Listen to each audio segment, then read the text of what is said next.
The old world is dying, and it is very clear to all of us across all of these indices and many, many more. But I need to turn to the shortcomings of the New World. It's been oversold, including by me. It's been oversold, this tectonic shift in the balance of power in the world. The BRICS has been oversold. The rise of China and Russia and Iran have been oversold. They are able and have adjusted their narrative, their rhetoric, very significantly indeed. China in particular, what it's saying now about the massacres in Gaza are leagues away, leagues ahead of what they would have said only 3 or 4 years ago, the last time, in fact, that this happened.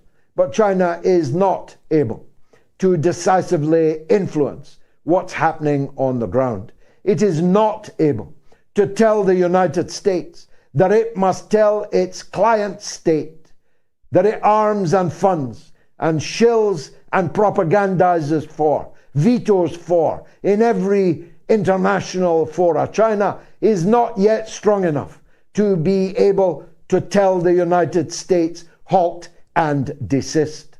Russia, with its hands still full in the Ukraine, is certainly prepared to defend the sovereignty, territorial integrity of Syria, but it is not yet able to allow and facilitate Syria to take back its own sovereign territory that was stolen from it back in 1967 when the Beatles were top of the hit parade.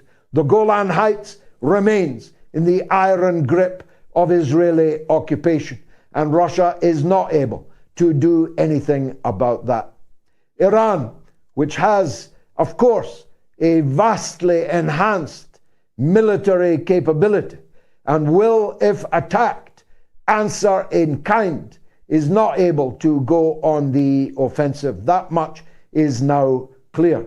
If it were, it would not have allowed 10,000 civilians in the Gaza Strip to be systematically slaughtered. 5,000 of them, counting those still under the rubble. 5,000 of those children, infants, and babies. If anybody in the world had been able to decisively intervene militarily, politically, economically, they would already have done so.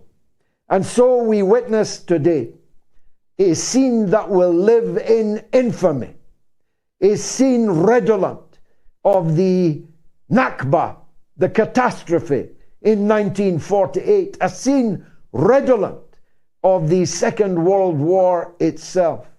A column of thousands, maybe tens of thousands of Palestinian refugees marching yet again into exile. Refugees for the second time. The first time in 1948. The second time in 2023. Headed from their homes, from the little patch of bitter earth called the Gaza Strip, to God knows where. Certainly not a home. Certainly not safety.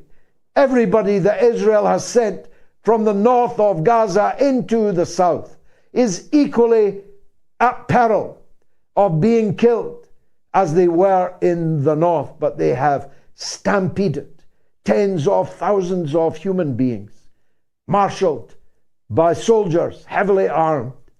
It was redolent to me of the people headed for the cattle trains and the death camps of Treblinka and of Auschwitz and of the killing fields of the European Nazi Holocaust against the Jews and against other subhumans as designated by the German Reich.